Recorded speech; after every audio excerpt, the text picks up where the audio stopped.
Morning students. आज हम आपकी हिस्ट्री का चैप्टर 8 डिस्कस करेंगे।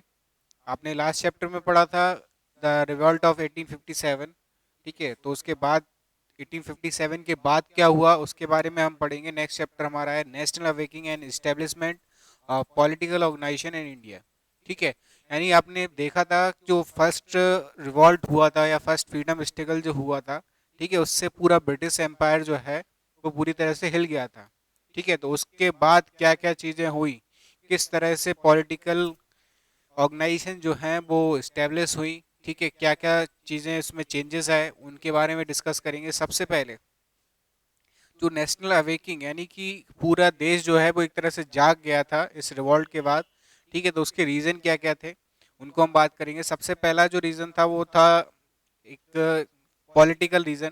ठीक है, पॉलिटिकल रीज़न में क्या था, even before the struggle of freedom 1857 the East India Company had taken over the control of entire India with the approval of British government।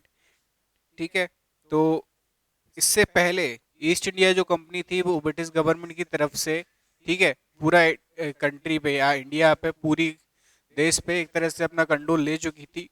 लेकिन इस कंपनी का जो रूल है यानी कंपनी का जो शासन था, जो कंट्रोल लिया था उसने, ठीक है, वो खत्म हो गया इस रिवॉल्ट के बाद। और जो पावर थी, जो रूल रूलिंग पावर जो थी वो डायरेक्ट ब्रिटिश गवर्नमेंट के हाथों में चली गई। ब्रिटिश पार्लियामेंट जो था उसने पास किया एक ऑर्डिनेंस 1858 में which aimed at many administrative changes in India. ठीक है, जिसमें काफ़ी सारे एडमिनिस्ट्रेटिव चेंजेस थे इंडिया में, but it did not change the plight of Indians. The dispatch from Queen Victoria bore assurance for the people of India as well as for native rulers। कहने का मतलब ये है कि जब उन्हें लगा कि ईस्ट इंडिया कंपनी के वजह से या कंपनी के होते हुए इंडिया में इतना बड़ा रिवॉल्ट हो सकता है, ठीक है, इसके बारे में उन्हें सोचने की जरूरत पड़ी। तो उन्होंने क्या किया, थोड़ा सा अपना व्यू ऑफ चेंज, व्यू जो है वो चेंज किया। उसमें उन्होंने क्या किया, जो छोटे छोटे रूलर्स थे, ठीक है, लोगों के जो इंडिया के जो लोग थे उनको एक तरह से सहानुभूति देकर, से सिंपैथी दिखाकर, ठीक है, उन्हें अपनी तरफ करने की कोशिश की गई। ठीक है, उनसे ये बोला गया कि नहीं, आप, हम तो आपके यहाँ काम कर रहे हैं, आपके लिए सेवा कर रहे हैं, इस टाइप की बातें करके। ठीक है, तो उन्हें क्या किया गया, अपनी तरफ मिलानी, जिससे कि रिवॉल्ट की जो कंडीशन है वो दोबारा से इंक्रीज या डेवलप ना हो। ठीक है, उसके बाद दूसरा रीजन हम बात करें तो religious and social resource reasons. ठीक है, तो रिलीजियस की बात करें तो रिलीजियस में हम बता सकते हैं the religious and social reform movement also played a major role in development of nation. अब देखो, जब नेशनलिज्म की बात आती है तो उसमें हमारा रिलीजियन भी आ जाता है, यानी कहते हैं हम हिंदू, हम मुसलमान। ठीक है, इस टाइप की जो भावना है वो एक नेशनलिज्म की भावना को भी जगाती हैं। तो इसका भी एक बहुत इंपॉर्टेंट रोल रहा है इसमें। The leaders who pioneered these movement become the prominent leader of the political awakening। ठीक है, और इसमें जिन जिन लोगों ने आगे आके काम किया, जो लीडर्स थे, ठीक है, वो इस पॉलिटिकल अवेकिंग जो थी उसमें एक लीडर की तरह काम करने लगे। These movements developed a feeling of respect for Indian culture in the hearts of Indians। ठीक है, तो जो इंडियन के लोग थे उनके दिलों में अपने कल्चर के लिए, ठीक है, कैसी रिस्पेक्ट वाली भावना जगाने का काम करते थे ये। जैसे कि अगर हम बात करें social religious reforms and leaders like Raja Ram Mohan Roy, Swami Vivekananda, Swami Dayanand Saraswati, Ramakrishna Paramhansa, Mrs Annie Besant. ठीक है, ये सब क्या थे, एक तरह से रिलीजियस रिफॉर्म्स के लिए लीडर का काम कर रहे थे। ऊपर आपके एक टेबल दी हुई है, उसमें सारे दिए हुए हैं कि कौन कौन सी रिफॉर्म्स थी। ठीक है, और उनके जो फाउंडर्स थे वो कौन थे। ठीक है, तो इनको एक बार पढ़ लेना। उसके बाद हम बात करते हैं थर्ड रीजन हमारा जो है impact of western culture education and thinkers. यानी कि वेस्टर्न एजुकेशन, अब देखो ब्रिटिश गवर्नमेंट ने जब पूरा पावर अपने हाथ में ले लिया, ठीक है, तो उन्होंने क्या किया, फिर वेस्टर्न एजुकेशन, वेस्टर्न कल्चर को इंट्रोड्यूस करना स्टार्ट किया यहाँ पे। ठीक है, इससे क्या है हमारे यहाँ के, देखो ये सारी चीजें हम आपको पहले भी चैप्टर में भी पढ़ा चुके हैं। ठीक है, जो 7 चैप्टर था उसमें भी थोड़ा बहुत इसका बताया था। आगे हम बात करते हैं जो हमारा है इम्पैक्ट ऑफ वेस्टर्न कल्चर, ठीक है, एजुकेशन एंड थिंकर्स। तो with the intention of uprooting nationalistic feeling from the Indian hearts, Lord Macaulay introduced Western education in India। ठीक है, तो जो लोगों के मन में खुद के एक देशभक्ति की जो भावना आ रही थी, ठीक है, राष्ट्रीयता की जो भावना आ रही थी, उसको देखते हुए, ठीक है, जो लॉर्ड मैकॉली थे उन्होंने इंट्रोड्यूस की क्या, वेस्टर्न एजुकेशन इन इंडिया। ठीक है, वेस्टर्न एजुकेशन जो थी वो इंडिया में उन्होंने इंट्रोड्यूस की। His intention is spreading western education in English was to develop a class of people who would work in the interest of British government. ठीक है, यानी कि जो लोग ब्रिटिश गवर्नमेंट के लिए काम करते थे उनके अंदर भी इन ब्रिटिश गवर्नमेंट के लिए रिस्पेक्ट, उनके कल्चर के लिए रिस्पेक्ट, ठीक है, उनकी जो एजुकेशन है उसके वजह से वो उनकी तरफ आ जाएं। ठीक है, इस तरह की उनका इंटेंशन था। But on the country the spread of English education inspired Indians to free themselves from the clutches of foreign rule. लेकिन ये चीज हो गई उल्टी। ठीक है, उल्टी कैसे, मतलब कि उनने तो ये सोचा कि इस टाइप का हम एजुकेशन देंगे, लोगों को पढ़ाएंगे अपने कल्चर, अपने वेस्टर्न कल्चर के बारे में, तो इससे लोग क्या होंगे, हमारी तरफ आकर्षित होंगे, हमारे साथ जुड़ने की कोशिश करेंगे। लेकिन हुआ उल्टा, जो इंडियंस लोग थे, ठीक है, उन्हें ये चीज और बुरी लगी। ठीक है, वो इस चीज से क्या हो गए, उन्हें और ये चीज लगने लगी कि नहीं, हमें जो फॉरेन कल्चर्स जो है या फॉरेन रूलिंग जो है, रूलर्स जो है, उनसे फ्री होना है। ठीक है, with the knowledge of English language Indians became acquainted with the western literature, thinking and philosophy and administration. उसके बाद जब ये जो लैंग्वेज थी इंग्लिश लैंग्वेज, तो इंडियंस ने इसका यूज कैसे, मतलब जब जो लोग इंडियंस जो थे वो इंग्लिश लैंग्वेज जान गए, सीख गए, ठीक है, तो उसके साथ उन्होंने क्या किया, western literature, thinking, philosophy and administration को भी समझने की कोशिश की, जिससे कि western education introduce Indians to the modern concept of nationalism, independence, equality and democracy. अब मॉडर्न एजुकेशन जो थी वेस्टर्न कल्चर की, वेस्टर्न एजुकेशन की, ठीक है, उसमें उन्होंने डेमोक्रेसी, इक्वलिटी और नेशनलिज्म, इंडिपेंडेंस, इन सब के बारे में भी समझ में आया उन्हें। तो ये सारी चीजें उनके फेवर में आने की जगह अगेंस्ट जा रही थी उनके। उसके बाद impact of contemporary European movement. ठीक है, उसके बाद उसी टाइम पे इटली, जर्मनी, रोमानिया, सर्बिया, ठीक है, इनका भी फ्रीडम इंडिपेंडेंस मूवमेंट चल रहे थे। ठीक है, जिसमें कि इन मूवमेंट ने क्या किया, हमें इंस्पायर किया अपने राइट्स के लिए लड़ने के लिए। ठीक है, मतलब कहीं और लड़ाई हो रही थी, वो संघर्ष कर रहे थे, स्ट्रगल कर रहे थे, उस चीज से हमें इंस्पिरेशन मिली कि नहीं, हमें भी ऐसा करना चाहिए, हमें भी अपनी फ्रीडम के लिए स्ट्रगल करना चाहिए। ठीक है, उसके बाद नेक्स्ट है हमारा development of means end of communication and transport. अब इसमें एक छोटा सा एक हम पॉजिटिव पॉइंट भी बता दें आपको। ठीक है, ब्रिटिश गवर्नमेंट ने एक चीज बहुत अच्छी की है अपने लिए, ठीक है, मीन्स ऑफ ट्रांसपोर्ट और कम्युनिकेशन की वजह से। ठीक है, उसके लिए उन्होंने क्या किया, रेल्स, ट्रेन वगैरह जो चलती हैं, ठीक है, telegraph, postal service, roads, bridges, ये सब बनाए। ये सब बनाने के लिए जो टेक्नोलॉजी वगैरह जो यूज की उन्होंने, माइंड लगाया, ये अपने पास बहुत अच्छा एक दे के गए, अपन को गिफ्ट कह सकते हैं। ठीक है, क्योंकि ये चीज जो थी बहुत मुश्किल थी, क्योंकि कई बड़े बड़े पहाड़ों को काट के उनके बीच में से रेलवे ट्रैक्स बनाए गए, ब्रिजेस बनाए गए नदियों के ऊपर से। ठीक है, तो ये सारा जो दिमाग था, जो पूरी टेक्निक्स थी, वो किसने लगाई थी, कौन इंट्रोड्यूस करके गए यहाँ पे, ब्रिटिश गवर्नमेंट। ठीक है, अंग्रेज करके गए। तो ये चीज अच्छी थी उनकी कि अपन के यहाँ पे काफी सारी चीजें देके भी गए, छोड़ के भी गए। ठीक है, तो इससे मीन्स ऑफ कम्युनिकेशन, ट्रांसपोर्ट उनके लिए इजी हो गया। उन्होंने अपने फेवर के लिए यूज किया था, अपने फायदे के लिए यूज किया था, लेकिन अब उसका फायदा अपन को मिला बाद में।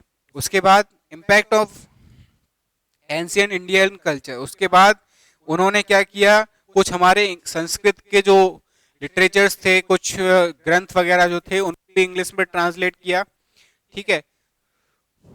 उसके बाद जो हमारे स्कॉलर्स की बात करें, जो the scholars Max Muller, William Jones, Haraprasad Shastri, Ramakrishna Gopal Bhandarkar, Rajendra Lal Mitra, Mahadev Govind Ranade wrote many books. इन लोगों ने काफी सारी बुक्स लिखी, किसके ऊपर?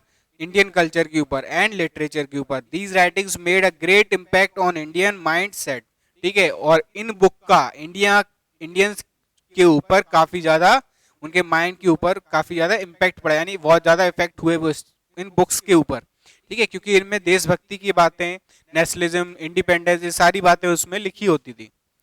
उसके बाद हम बात करते हैं Indian newspapers and literature. Indian newspaper and literature की बात करें तो newspaper and Indian literature contributed a great deal in the national awaking, ठीक है। इन चीजों ने भी नेशनल अवेकिंग में काफी इंपॉर्टेंट रोल अदा किया। The writing of Bankim Chandra Chatterjee, Dinabandhu Mitra, Bharatendu Harishchandra, D L Roy, Rabindranath Tagore Thakur had a very important role in national awakening. इन सबका बहुत ही इंपॉर्टेंट रोल था। उसके बाद Anand Math written by Bankim Chandra Chatterjee and its song Vande Mataram became the source of inspiration for the youngsters of the country. इनकी जो आनंद मठ थी, जो कि लिखी गई थी बंकिम चंद्र चटर्जी के थ्रू, ठीक है, और इनका एक सॉन्ग वंदे मातरम, जिसको नेशनल सॉन्ग जो हमारा है, ठीक है, वंदे मातरम, उसको जो हमारे यंगस्टर्स थे, ठीक है, उनके लिए ये बहुत बड़ी इंस्पिरेशन साबित हुई, ठीक है। काफी यंगस्टर जो थे वो इंस्पायर्ड हुए इससे। तो आनंद मठ के बारे में बात करें, आनंद मठ depicted the political and economic shortcomings of British rule. The play Neel Darpan, written by Deenbandhu Mitra, expressed the exploitation and suffering meted out to the labor working in indigo farms, ठीक है। यानी कि जो एक उनका play था, नाटक था नील दर्पण, उसमें जो इंडिगो हम बताएं नील की खेती जिसको बोलते थे, तो इंडिगो फार्म जो रहते थे वहां पे लेबर्स की क्या कंडीशन थी, किस तरह से वो एक्सप्लॉइट हो रहे थे, उनकी क्या क्या प्रॉब्लम्स आ रही थी, फेस करना पड़ रहा था उन्हें, उन सब के बारे में इसमें बताया गया था, दिखाया गया था। Lakshminath Bezbaruah Assamese and Altaf Hussain Hali Urdu were the writer of nationalistic literature of this period. ये दोनों जो थे, ठीक है, ये थे असमी और ये थे उर्दू के, ये दोनों एक नेशनलिस्टिक लिटरेचर थे, ठीक है, इस टाइम के। तो इनके नाम याद रखने हैं आपको और कुछ नहीं करना है। उसके बाद analytical review of British rule was being printed in Indian newspaper. काफी सारे न्यूज़पेपर जो थे उनमें इंडियन रूलर्स के बारे में या उनके एक्सप्लोइटेशन या उनकी पॉलिसीज के बारे में लिखा, टाइम टू टाइम लिखा जाता रहा था। तो उससे क्या होता था, जो इंडियंस थे, जो भी फ्रीडम में विश्वास रखते थे, उसके लिए स्ट्रगल करना चाहते थे, उनको इससे इंस्पिरेशन मिलती थी, उनको एक तरह से एक मोटिव मिलता था, एम मिलता था उनको, ठीक है। उसके बाद नेक्स्ट हम बात करें the British policy of economic exploitation. तो इसमें हम बात करें तो dissatisfaction arise from the economic exploitation with the establishment of British Empire and the Industrial Revolution in England. Indian cottage industry suffered a blow on the goods exported from India. A heavy tax was levied on them in foreign market, whereas the imported goods from England. देखो कहने का मतलब ये है, छोटी छोटी जो industries थी, कॉटन इंडस्ट्री, जो मतलब छोटी छोटी जगहों पे चलाई जा रही थी, वो एक तरह से पूरी तरह से बर्बाद होती जा रही थी। क्यों होती जा रही थी? क्योंकि उसमें कंडीशन ये थी कि यहाँ से जो रॉ मटेरियल था, जो भी माल, कच्चा माल होता था, उसको इंग्लैंड भेजा जाता था, वहां से मशीनरी के थ्रू, वहां से बन के पूरा माल तैयार होके वो यहाँ आता था, उसके बाद उसको बेचा जाता। और दूसरी चीज, जो यहाँ पे बनता था उस पर टैक्स लिया जाता था, काफी हैवी टैक्सेस। तो अब जब यहाँ पे जो चीजें बन रही हैं उन पे टैक्स लिया जा रहा है, तो वहां से यहाँ जो बेचने वाले हैं उनको वैसे ही नुकसान होने वाला है। और वहां की जो चीजें आती थी वो सस्ती होती थी, क्योंकि उन्हें टैक्स कम पे करना पड़ता था, टैक्स। तो उससे क्या है, वो एक तरह से जो हमारे यहाँ की इंडस्ट्री थी वो एक पूरी तरह से खत्म होती जा रही थी। तो इकोनॉमिक कंडीशन जो थी वो खराब से खराब होती जा रही थी। उसके बाद the policy of racial discrimination. British used to show racial discrimination against Indians. They considered themselves as superior race. They used to look down upon Indians and used to mistrust them. The talented and educated Indians were not considered capable of for British government posts of higher ranks. A tendency cropped up against the Indians who were successful in competitive exam to be denied jobs on the basis of the concocted poll. People like Surendranath Banerjee and Arvind Ghosh became the victims of the British policy of discrimination. कहने का मतलब ये है कि जो British government थी वो कितने भी टैलेंटेड इंडियन हो, चाहे किसी भी तरह के कॉम्पिटिटिव एग्जाम को वो पास कर लें, फाइट कर दें, लेकिन उनको कोई भी हायर रैंक की पोस्ट नहीं दी जाती थी. ठीक है, क्यों? क्योंकि उनको डर लगता था, ये इस चीज का भय था उन्हें कि अगर ये ऊंची रैंक पे आ गए, ब्रिटिश गवर्नमेंट में ऑफिसर पोस्ट पे आ गए, तो ये अपने इंडियंस के लिए काम करेंगे, उनको भड़का भी सकते हैं. ठीक है, हमारे ब्रिटिश गवर्नमेंट को कमजोर भी कर सकते हैं. और अगर हमारे इंडियन कल्चर में, सॉरी, हमारी गवर्नमेंट में अगर ब्रिटिश ऑफिसर्स की जगह पे इंडियन ऑफिसर्स होंगे तो वो किसके लिए काम करेंगे? ना कि ब्रिटिश गवर्नमेंट के लिए नहीं, वो अपने इंडियंस के लिए, अपनी कंट्री के लिए काम करेंगे. तो इस चीज से उन्हें लॉस था. ठीक है, इसलिए उन्होंने कभी भी किसी को भी हायर रैंक पे आने ही नहीं दिया. ठीक है, तो इसके जो एग्जांपल्स थे या विक्टिम्स कहे हैं, तो ये दो नाम ने भी बताया, सुरेंद्रनाथ बनर्जी एंड अरविंद घोष. ठीक है, उसके बाद आया हमारा एक Ilbert bill. The viceroy Lord Ripon attempted to make a bill to abolish the policy of discrimination. अब डिस्क्रिमिनेशन जो हो रहा था, इसमें ऊपर हमने जो पॉइंट पढ़ा, उसको खत्म करने के लिए जो वायसरॉय थे लॉर्ड रिपन, उन्होंने एक बिल निकाला, एक बिल बनाया. ठीक है, इस बिल को जो प्रिपेयर किया, जिसको बनाया, वो एक लॉ मेंबर थे जिसका नाम था इल्बर्ट, इसलिए इसका नाम जो था वो इल्बर्ट बिल पड़ा. उसके बाद अकॉर्डिंग टू दिस बिल, इस बिल के according Indian magistrates and session जजेस were given entitlement to hear criminal cases against European. ठीक है, यानी कि जो इंडियंस मजिस्ट्रेट, यानी कह सकते हैं डीएम, ठीक है, और जजेस जो रहते थे, सेशन जजेस, ठीक है, वो यूरोपियंस के अगेंस्ट जो भी क्रिमिनल केसेस थे उन पे सुनवाई कर सकते थे. पहले नहीं कर सकते थे, लेकिन इस बिल के अकॉर्डिंग कर सकते थे. लेकिन prior to the introduction of this bill, Indian magistrates were not authorized to hear cases against European criminals, and Ilbert bill was a set step to remove the discriminating policy against Indians. तो इससे पहले, इस bill के पहले ऐसा कोई policy नहीं थी. ठीक है, कि जो इंडियन मजिस्ट्रेट हैं या जजेस हैं, वो यूरोपियन के अगेंस्ट जो बिल आ रहे हैं, सॉरी, क्रिमिनल केसेस आ रहे हैं, उनकी सुनवाई कर सकते हैं. ऐसा पहले कुछ नहीं था, लेकिन इस बिल के अकॉर्डिंग एक स्टेप था जो डिस्क्रिमिनेशन हो रहा था उसको खत्म करने के लिए.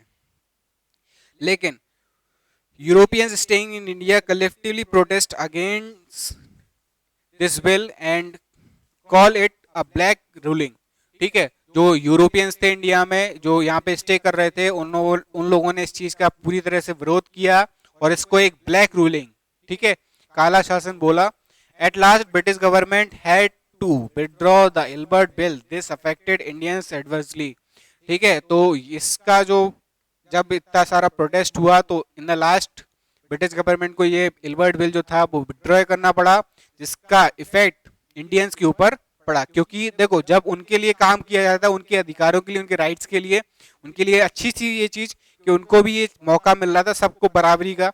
लेकिन जब ये चीज हटा ली गई तो इंडियंस के मन में भी थोड़ा सा रोष आया. ठीक है, तो उसके बाद अब ये तो आपने रीजंस पढ़ लिया. हम बात करेंगे आगे political organization prior to establishment of Indian National Congress. इसके बारे में हम नेक्स्ट वीडियो में बात करेंगे. अभी आपको इतना ही पढ़ना है, इनको एक बार थोड़ा सा डिटेल में और पढ़ लेना. उसके बाद इसमें जो डाउट्स रहेंगे उनको हम लाइव क्लास में डिस्कस करेंगे. आगे का जो टॉपिक रहेगा वो हम नेक्स्ट वीडियो में डिस्कस करेंगे. Thank you, have a good day.